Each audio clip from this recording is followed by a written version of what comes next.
बहुत सारे लोग पुरानी लाइफ को पकड़ करके बैठे होते हैं। इसलिए यीशु मसीह ने एक बात कही थी कि पुरानी मशकों में नया दाखरस नहीं भरा जाता, नहीं तो मशकें फट जाती हैं। जब तक आपकी पुरानी लाइफ स्टाइल चेंज नहीं होगी, जब तक आपके अंदर जो पुराने विचार, पुराने दुख, पुराने क्लेश लेके बैठे हैं, नफरत लेके बैठे हैं, जब तक वो बाहर नहीं निकलेगी और निकल के दूर नहीं हो जाएगी, तब तक परमेश्वर ने आपको नहीं देगा। हालेलुया। ये तो आजमा के देखना, पुरानी चीजों को पकड़ के बैठे रहना, कभी परमेश्वर नया नहीं देगा। नया लेने के लिए मशकें भी नहीं होनी चाहिए। हालेलुया। अपने आप को नया बनाओ प्रभु में, पुरानी बातों को छोड़ो। आज के दिन के बारे में सोचो, कल का दिन अपनी चिंता अपने आप करेगा, कल की चिंता मत करो। कुछ लोग इतने बोझ के साथ, इतने बोझ, मत्ती 11:28 कितने लोगों ने पढ़ा है? निकालिए मेरे साथ मत्ती 11:28। सब परिश्रम करने वालों और बोझ से दबे हुए लोगों, मेरे पास आओ, मैं तुम्हें विश्राम दूंगा। हालेलुया। यहाँ पे प्रभु यीशु मसीह क्या कह रहे हैं? ये सब परिश्रम करने वालों, बोझ से दबे हुए लोगों, मेरे पास आओ, मैं तुम्हें विश्राम दूंगा। यहाँ परमेश्वर किस बोझ की बात कर रहा है? कौन से बोझ की?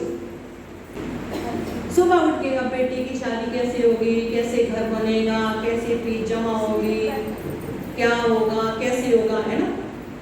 मतलब इतना सारा बोझ लेके, अब मेरे ऊपर कर्ज है, कैसे मैं कर्ज चुकाऊंगा। अब किसी का, जिसका पति मर जाता है, मेरे ऊपर अब 3 बच्चों का बोझ है, कैसे मैं उठाऊंगी। लड़की जवान हो गई है, लड़का नहीं मिल रहा और शादी करूंगी तो पैसे नहीं है।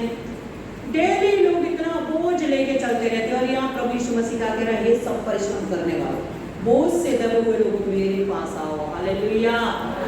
और कुछ लोग पता है कैसे?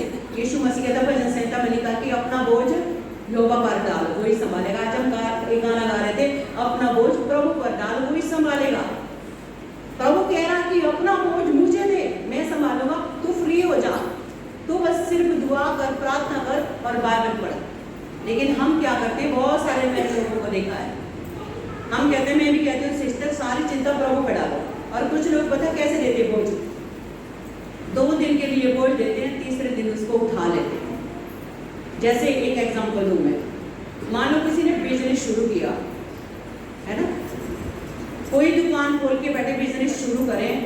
अब दुकान खोलें, अब दुकान खोल के बैठ गए, आप मस्त बैठे हैं पहले दिन में। मैं आज समझा रही हूँ आपको बोझ क्या होता है। मस्त, प्रभु मैं तेरे भरोसे दुकान खोल रहा हूँ, बस मुझे पता है प्रभु तू इसमें आशीष देगा, तूने मुझे आशीष दी है, तू चलाएगा।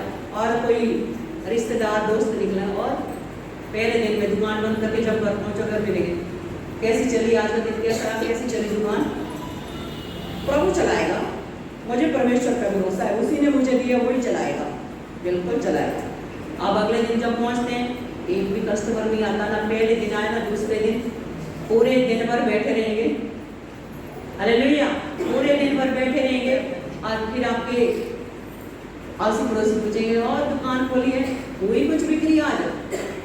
बोले हो जाएगी, प्रभु संभालेगा, मैंने प्रभु पे छोड़ा, परमेश्वर है, मैं उस पर भरोसा करता हूँ, मुझे लज्जित नहीं होने देगा, क्योंकि बोझ दिया है। बोझ को समझो कैसे दिया जाता है, हमने बोझ दिया है, पूरा दिया है। प्रभु कहना, बेटा देखता हूँ मैं कितने दिन तक देता है। आप जब तीसरे दिन जाते हैं, देखा एक भी कस्टमर नहीं आया, 12 बज गए, 2 बज गए, 4 बज गए, 5 बजे निराशा, अब तो आएगा नहीं, अब 6 बजे हो गए, अब शटर बंद करेंगे,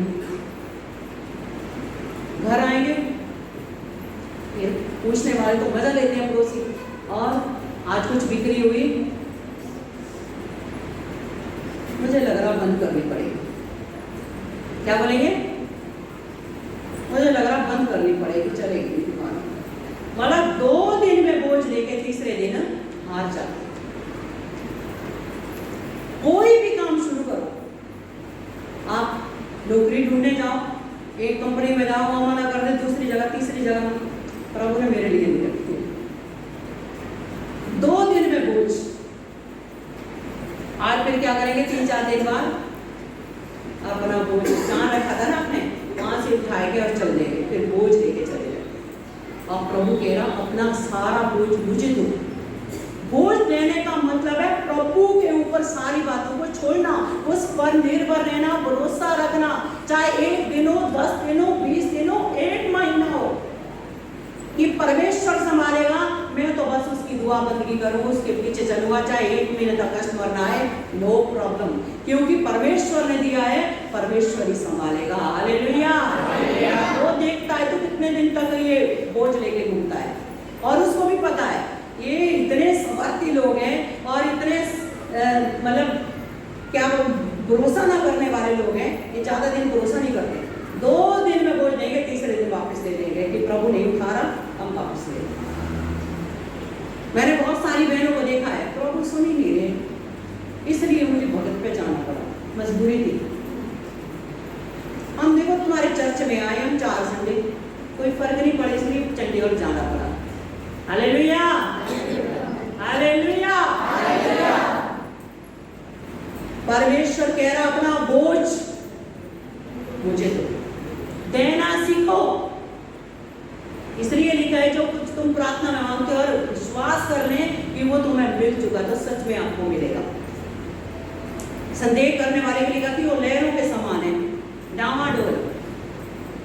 प्रार्थना कर ली बैठ के, परमेश्वर मेरी ये समस्या है, मेरे इतने सालों से परेशानी है, मुझे बच्चा नहीं होता है, मेरी यूट्रस में प्रॉब्लम है, सॉली है, प्रभु मुझे कैंसर है, प्रभु मुझे डायबिटीज है, प्रभु मुझे बवासीर की बीमारी है, प्रभु मेरी बेटी अनुचित रीति चल रही है, मेरा बेटा मेरे बस में नहीं है। और आप प्रार्थना करें परमेश्वर तू संभाला, और मुझे भरोसा तू संभालेगा, धर्म की संतान बचाई जाएगी। वचन आप इतने अच्छे अच्छे बोलते हैं, और जब प्रेयर से उठते हैं उसके बाद क्या पता नहीं प्रभु सुनेगा ना सुनेगा, है ना। प्रभु भी फिर बोलता है सुन भी ना सुन, छोड़ो कर।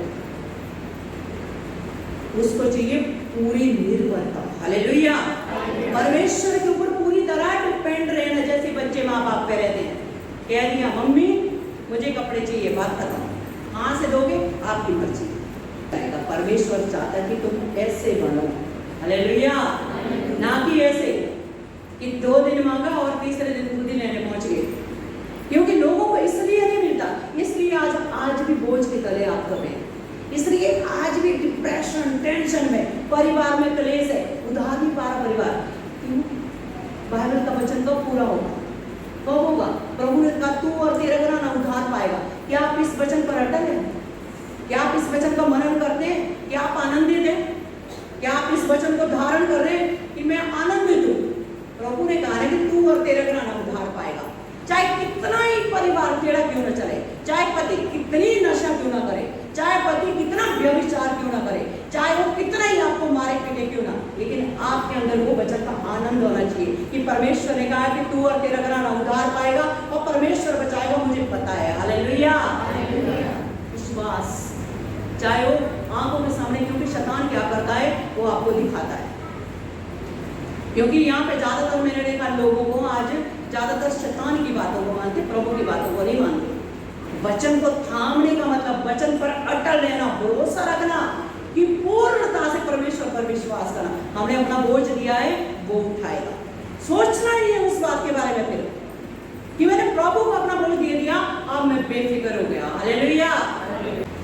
परमेश्वर को बता दिया प्रभु मुझे नौकरी की जरूरत है और मेरे लिए एक अच्छी नौकरी आप ढूंढें, बात खत्म। पढ़ाई करो, तैयारी करो, परमेश्वर आपके लिए बस एक मार्ग तैयार करता। अपनी चिंता प्रभु पर। मैंने देखा यहाँ पे प्रभु के पीछे लोग कम भागते, मनुष्य के पीछे ज्यादा भागते हैं।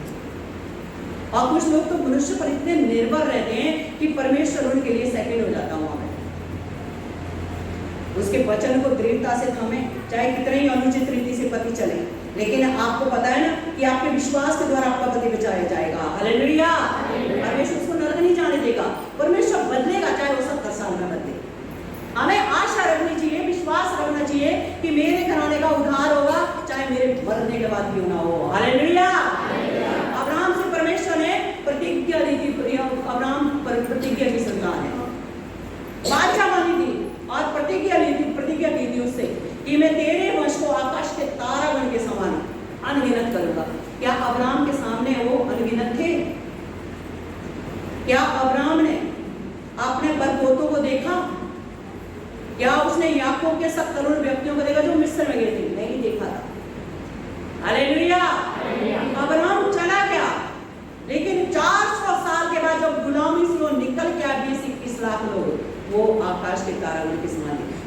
पूरी धरती पर उसके वंशज हैं। तो प्रतिज्ञा सिर्फ ये नहीं है कि प्रभु ने आपसे प्रतिज्ञा दी है आपको कि मैं ये पूरा करूंगा, वायदा दिया कि मैं अपना वचन तुम्हारे जीवन में पूरा करूंगा, तुम्हारा पति बचाया जाए, तुम्हारे घराने का उद्धार करूंगा और तुम्हारे बोझ को उठाऊंगा। इसका मतलब ये नहीं है आज आपने प्रार्थना की और कल को आप प्रभु को दिख रही है ये प्रभु के पास पोटली सी क्या है, मेरा बोझ है। ऐसा थोड़ी दिखेगा प्रभु कि आज आपने बोझ दिया और आपको दिख रहा है प्रभु ने पोटली उठाई, हाँ मेरा बोझ ले लिया। आपको विश्वास करना पड़ेगा। हालेलुया, विश्वास करना सीखें। और आगे एक बात लिखी है,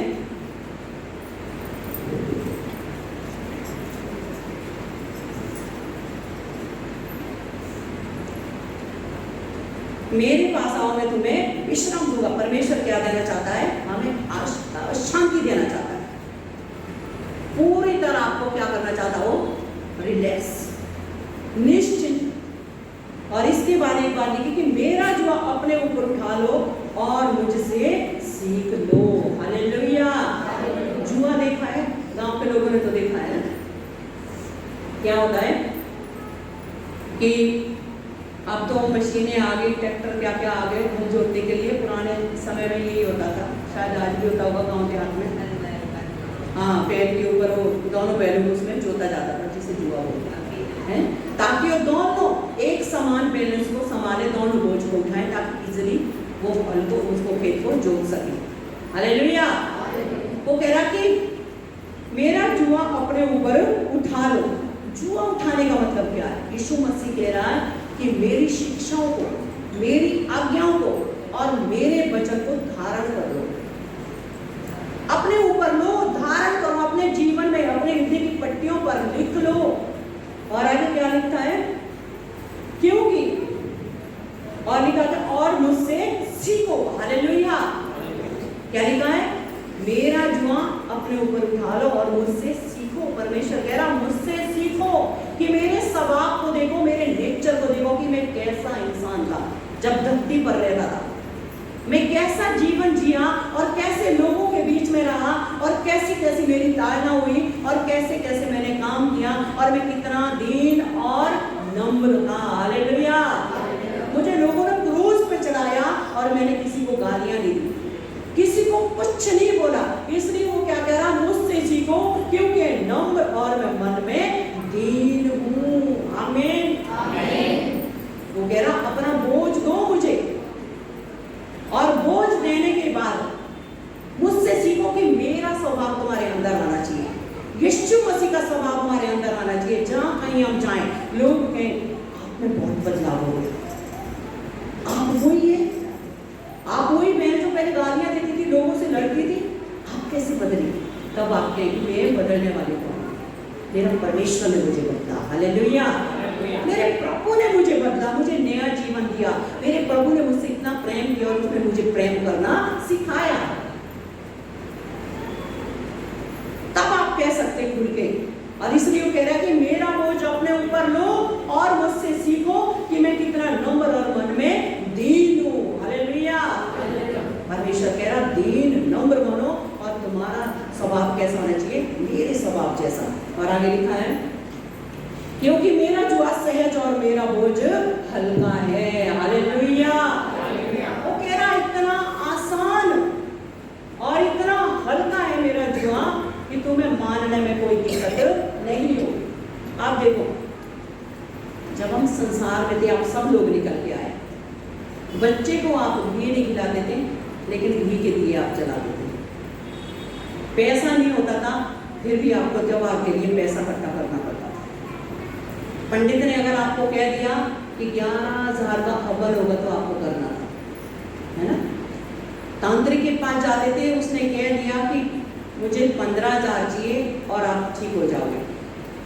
कर्जा करके आप तांत्रिक को देते थे और बहुत सारी चीजों में आप इतना बोझ वो लोग आपके ऊपर डालते थे कि आपके लिए वो उठाना मुश्किल हो जाता था कि 1 लाख का हवन, 2 लाख का, 50,000 का, इतना वहाँ, इतनी यात्रा आपको करनी पड़ेगी, उस धाम में जाना पड़ेगा, ये करना पड़ेगा। बहुत सारी चीजें आपकी जिंदगी में थी और आप जानते कहां कहां से निकल के आए, कितनी बर्बादी करके आप निकल के आए, इतना कर्जा करके आए आप, और इतना तांत्रिक भक्तों में आप पैसा खर्च करके आए, और यहाँ पे जब आए प्रभु कह रहा है मेरा बोझ हल्का और सहज है, बिना रुपए पैसे का, बहुत आसान और इतना हल्का, हर कोई उसको उठा सकता है। हालेलुया। परमेश्वर की शिक्षा मुश्किल नहीं है। वो नहीं कहता कि जाओ तुम्हारे पाप क्षमा के लिए तुम एक बकरा बाजार से खरीद के लाओ और उसको काटो, तुम्हारे पाप क्षमा। वो कह रहा सिर्फ पश्चाताप करो। क्या कहना है? प्रभु मुझे माफ कर दो। इतना हल्का, सिर्फ मुंह से कहना, क्या? प्रभु मुझे माफ कर। आज बकरी की जरूरत नहीं है। जो बोझ था आपके ऊपर, इतना भारी भरकम बोझ जो उठा नहीं सकते गरीब लोगों के लिए, एक वो मृत्यु कौन सा जाप क्या होता था, मरने से बचने के लिए कुछ जप होता है युद्धों में, हाँ, बहुत महंगा, मुश्किल है। मरना कोई नहीं चाहता, गरीब भी नहीं मरना चाहता। जो कैंसर से लड़ रहा है, वहां पे पड़ा है, आखिरी सांसें ले रहा, वो भी नहीं मरना चाहता, कोई नहीं मरना चाहता। तो प्रभु यीशु मसीह कह रहा मेरा बोझ इतना भारी नहीं है कि तुम उठा ना सको। वो कह रहा मेरा बोझ इतना हल्का है और इतना सहज है, इतना आसान है कि हर कोई उसे उठा सकता है। हालेलुया।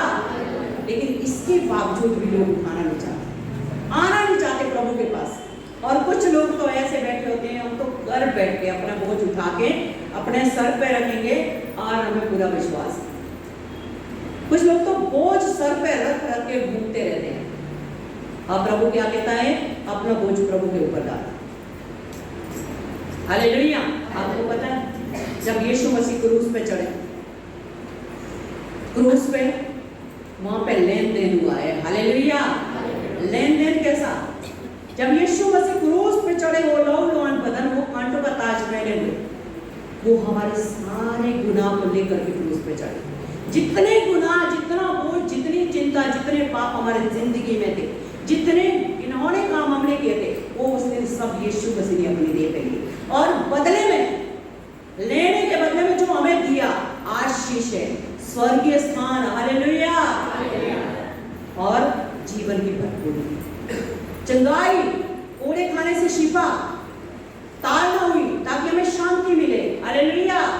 इतना दुख उठाया क्योंकि यीशु मसीह ने हमारे सारे दुखों को सिर्फ क्रूस पे अपनी देह पे लिया।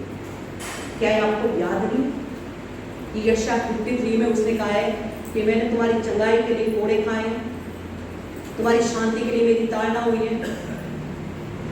उसके मुंह पर थूका गया है। जितनी हमारे बेइज्जती वाले काम थे, घिनौने काम थे, उन कामों को जो लोग थू करते थे, कितना गंदा है, उन कामों को, उन घिनौने कामों के लिए उसके मुंह पर थूका गया, ताकि हम उन कामों से, उन बातों से, उस पाप से परे वो आजाद हो जाए। हालेलुया। इसलिए आज प्रभु को ना बोझ देना सीखे। आज किसी भी प्रकार का बोझ है, सच बात में कह रही हूँ, अगले संडे में आप गवाही दोगे, चाहे वो पति का हो, पत्नी का हो, बच्चे का हो, नौकरी का हो, दुकान का हो, या किसी भी प्रकार का स्टडी से संबंधित हो, या कर्जे का बोझ हो, या कुछ भी आपकी लाइफ में हो। आज जब प्रार्थना में हम खड़े होंगे, प्रभु के ऊपर अपना बोझ डालें। अब प्रभु सिंह, परमेश्वर आज के बाद तेरे ऊपर में बोझ डालते और कभी वापस नहीं दूंगी। हालेलुया। ये नहीं कि 4 दिन में दुकान ना चली और 5वें दिन बंद करके, शटर बंद करके अपना बोझ उठा के घर के वाले बैठे रहो। किराया तो पूरे महीने का, चाहे आप 4 दिन हो चाहे 1 महीना हो, किराया तो आपको देना है। और जितनी भी कमी घटी होगी ना, परमेश्वर अपने धन के महिमा के भंडार से वो पूरी करेगा। हालेलुया। हालेलुया। आज दुनिया में पाप का बोझ सबसे बड़ा है, और उस बोझ से आजाद करने के लिए परमेश्वर ने हम सबको तैयार किया।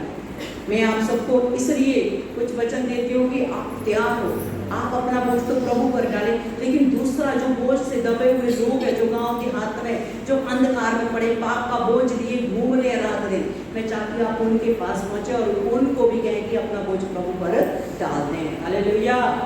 हालेलुया। और मेरा पत्रस 5 के साथ में लिखा कि अपनी सारी चिंता उसी पर डाल दो, उसको आपका ध्यान है, प्रभु को आपका ध्यान है। भले चाहे आपके माँ बाप को आपका ध्यान नहीं है, आपके रिश्तेदार, आपके पति को, आपके घर वालों को आपका ध्यान नहीं है, लेकिन परमेश्वर को आपका ध्यान है। वो जानता है आपको क्या चिंता है, क्या दुख है, क्या परेशानियां हैं, और कहाँ से मुझे पैसा देना, कहाँ से फीस जमा करनी है, कैसे आपके बच्चों की शादी करनी है, और कैसे आपकी नौकरी लगानी है, कैसे आपका बिजनेस को चलाना है, और कैसे आप अच्छे हुए लोगों के बीच में ऊंचा करना है। परमेश्वर ये सारी बातें जानता है। Hallelujah, hallelujah. मेरे साथ लास्ट में एक वचन निकाले, 2 कुरिन्थियों उसका 12:9 निकाले। क्या लिखा? पर उसने मुझसे कहा, मेरा अनुग्रह तेरे लिए बहुत है, क्योंकि मेरी सामर्थ निर्बलता में सिद्ध होती है। इसलिए मैं बड़े आनंद से अपनी निर्बलताओं पर घमंड करूंगा कि मसीह की सामर्थ मुझ पर छाया करती है। Hallelujah, hallelujah, hallelujah. क्या कह रहा पौलुस? इसलिए मैं बड़े आनंद से अपनी निर्बलताओं पर घमंड करूंगा कि मसीह की सामर्थ मुझ में प्रकट हो। जब हम निर्बल, कमजोर होते हैं, घटी में जाते हैं, दुखों में जाते हैं, परमेश्वर हमें छोड़ नहीं देता। निर्बलता में उसकी सामर्थ प्रकट होती है। हालेलुया, क्योंकि वो गिरे वो तो उठाने वाला परमेश्वर है। कमजोर लोग ही तो परमेश्वर को पुकारते हैं। और हमारी निर्बलता में जब हम कमजोरी में जाते हैं ना, दुखों में जाते हैं, बीमारियों में जाते हैं, तभी तो हम प्रभु को पुकारते हैं। वरना चर्च में एक भी ना आए। अगर सबके पास पैसे हो, सब चंगे भले चंगे तंदुरुस्त, तो कोई चर्च में नहीं आएगा। चर्च में कब आते हैं? जब प्रॉब्लम होती है। 2 ही लोग चर्च में आते हैं। देखो बीच के आज नहीं आए, जिनकी अच्छी कमाई होगी सब तब वो नहीं आए आज। कौन लोग आए हैं? जो बीमार हैं, और दूसरे जो प्रभु के भूखे प्यासे, जिनको पता है कि हमें कुछ नहीं चाहिए, हमें सिर्फ प्रभु चाहिए। हालेलुया।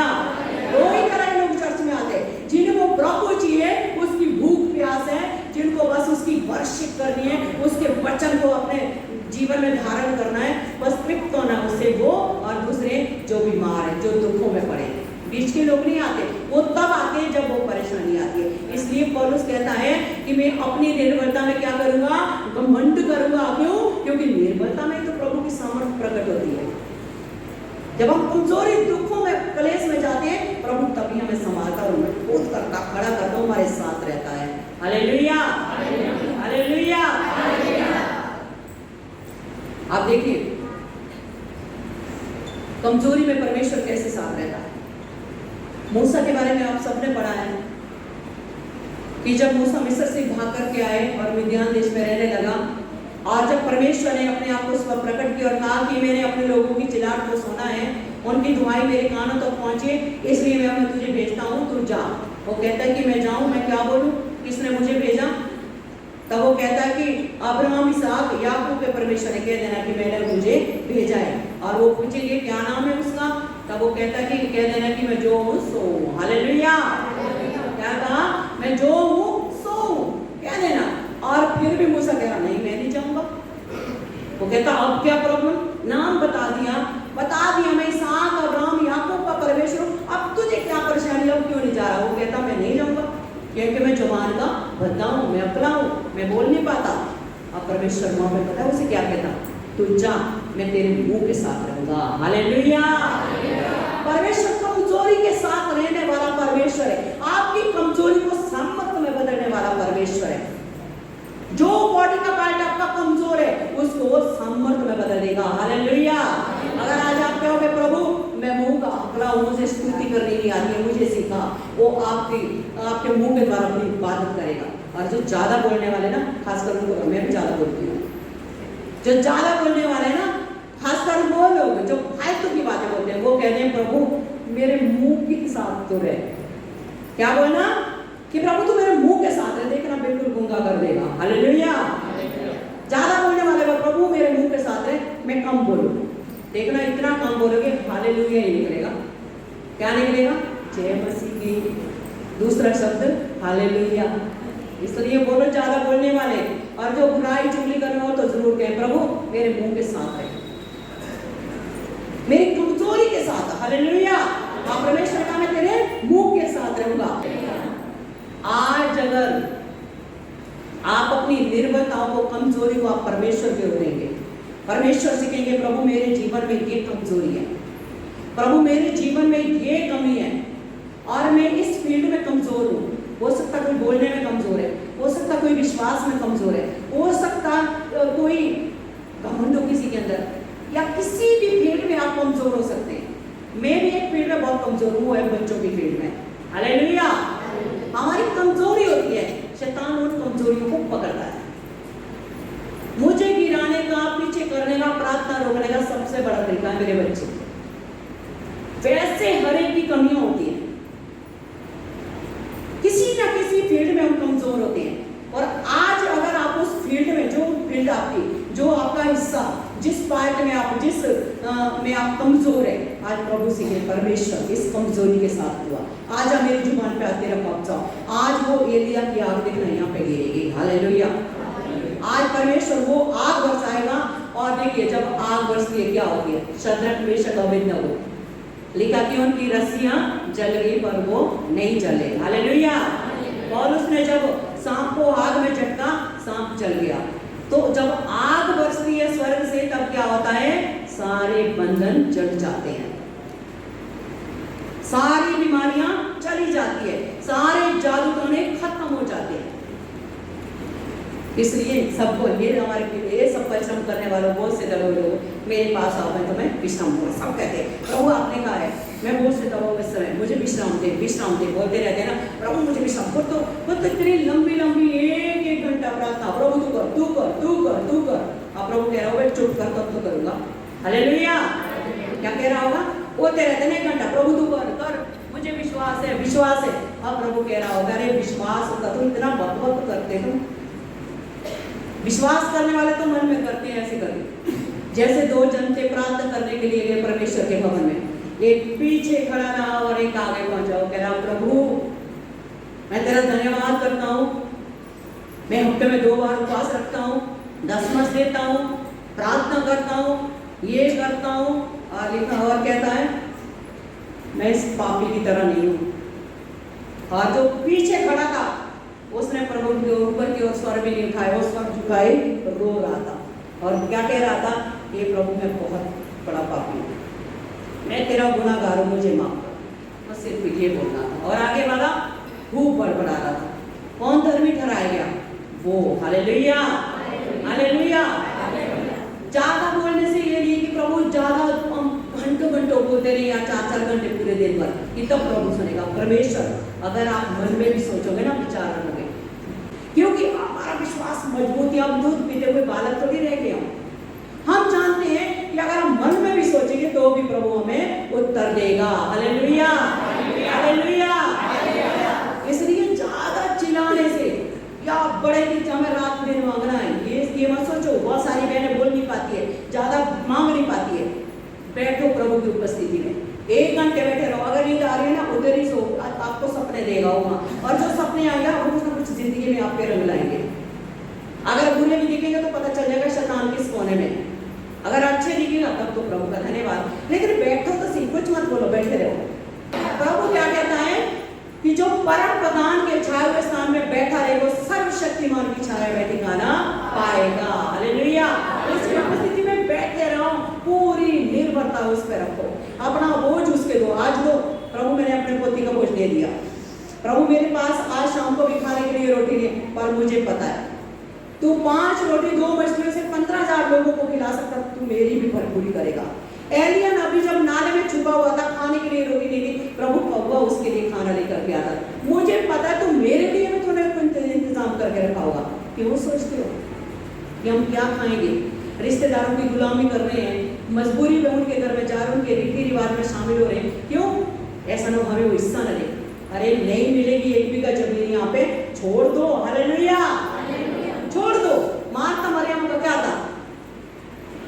मार्था प्रभु यीशु मसीह के पास आई है, प्रभु देखो ये बैठी पड़ी है, मैं किचन में काम कर रही हूँ और मेरी सहायता नहीं कर रही है, बैठी रहती है यहाँ पे, आपकी बातें सुनती रही, आपका उपदेश सुनती रहती है और मेरी सहायता नहीं करती है। यीशु मसीह क्या कह रहे हैं, हे मार्था तो क्यों कुड़कुड़ाती है?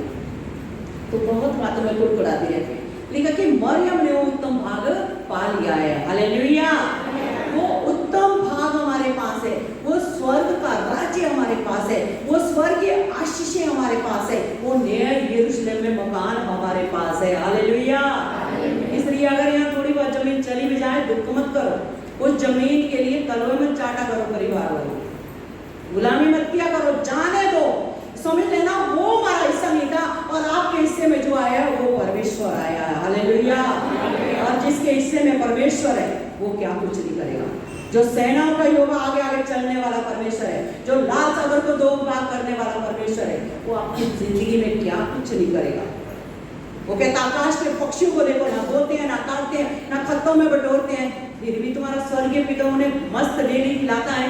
जंगल के शेरों को देखा, सुबह उठते मस्त अंगड़ाई लेते हुए और अपने चलते रहते हैं। परमेश्वर शिकार उनके लिए तैयार रखता। क्या आप उन लोग उन सबसे बढ़कर नहीं है? हालेलुया। आप उनसे बढ़कर है। लिखा किस घास को देखो, अब भी यह थोड़ी देर में उड़ जाती है। सोसन के फूलों को देखा। हालेलुया। वो कहता है सुलेमान ने भी ऐसे वस्त्र नहीं पहने जैसे वो पहने। अरे परमेश्वर पर निर्भर रहना सीखो, भरोसा रखो। जो आपकी लाइफ में चल रहा है ना, जो जरूरत है उसको पता है, उसको पता है। बस वो इतना चाहता है आप मुंह से कहें और अपना बोझ प्रभु को दें। प्रभु से क्या कहना? परमेश्वर मैं आप अपना एग्जाम्पल दूं, मैं कहूँ प्रभु मेरे तीनों बच्चों को मैं आपके हाथों में सौंपती हूं, आप इन्हें चलाएं, आप संभालें, जैसी आपकी इच्छा है आप उनके जीवन में काम करें। हालेलुया। आप जो चाहे उन्हें बनाए, डॉक्टर बनाए, इंजीनियर बनाए, पास्टर बनाए, कुछ भी बनाए, पर तेरे अनुग्रह में बना रहे। उसके बाद मुझे क्या करना चाहिए? डेली क्या बोलेगा तू? मेरा तुझे डॉक्टर बनना है, तुझे पढ़ना है, तुझे इंजीनियर, तुझे पास्टर, तू यही पढ़। इसका मतलब है मैंने प्रभु पे भरोसा नहीं किया, अब मैं अपनी बातें उस पर थोप रही हूँ। हालेलुया। मतलब परमेश्वर को सौंपा है, लेकिन चला किसके लिए हूँ? अपनी। अब हमने सौंपा है प्रभु तू चला। बच्चों को, हाँ बेटा पढ़ रहे हैं, ठीक है।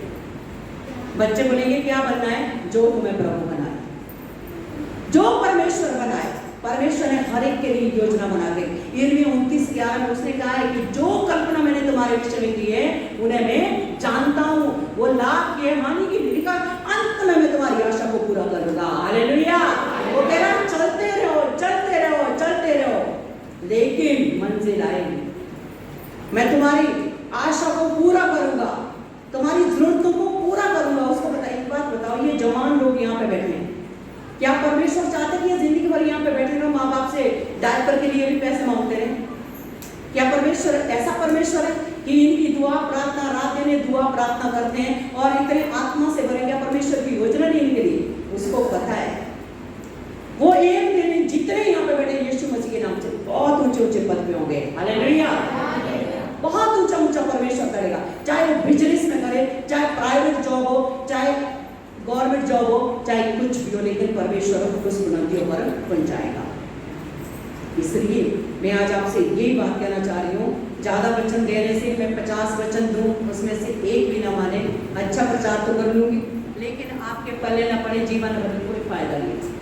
इसलिए मत्ती 11:28 आज सबको याद रहना चाहिए कि हे सब परिश्रम करने वाले लोगों, बोझ से दबे लोगों, मेरे पास आओ, मैं तुम्हें विश्राम दूंगा। वो कह रहा मेरा जुआ कैसा है? सहज है। वो कह रहा मुझसे सीखो और मेरा जुआ उठाओ, क्योंकि मैं मन में दीन और नम्र हूँ। वो कह रहा मेरा बोझ कैसा है? हल्का है। मेरा जुआ कैसा है? सहज है, कठिन नहीं है। आपको घी लेने की जरूरत नहीं है, आपको धूप लेने की जरूरत नहीं है, अगरबत्ती की जरूरत नहीं है, कैंडल की जरूरत नहीं है, यरूशलेम जाने की जरूरत नहीं है, यरदन नदी में डुबकी लगाने की जरूरत नहीं है। आज हालेलुया, आज कुछ भी जरूरत नहीं है। बस एक है कि आज के दिन इकट्ठा होकर के हम परमेश्वर को धन्यवाद करें। आज का दिन पता किस लिए होता है? कि हम मिल करके जो प्रभु ने सप्ताह भर काम किया हमारे काम, हमारी जिंदगी में, उन सारे कामों के लिए परमेश्वर का धन्यवाद करें। हालेलुया, हालेलुया, उसका धन्यवाद करें मिल करके, ताकि क्योंकि प्रभु ने कहा जहाँ मेरे नाम से 2 या 3 लोग इकट्ठे होंगे मैं उनके बीच में हाजिर होगा। आज का दिन परमेश्वर सबको कलीसिया में देखना चाहता है कि वो हमारे बीच में उपस्थित होकर के हमारे जीवन भर कुछ काम करें। हालेलुया।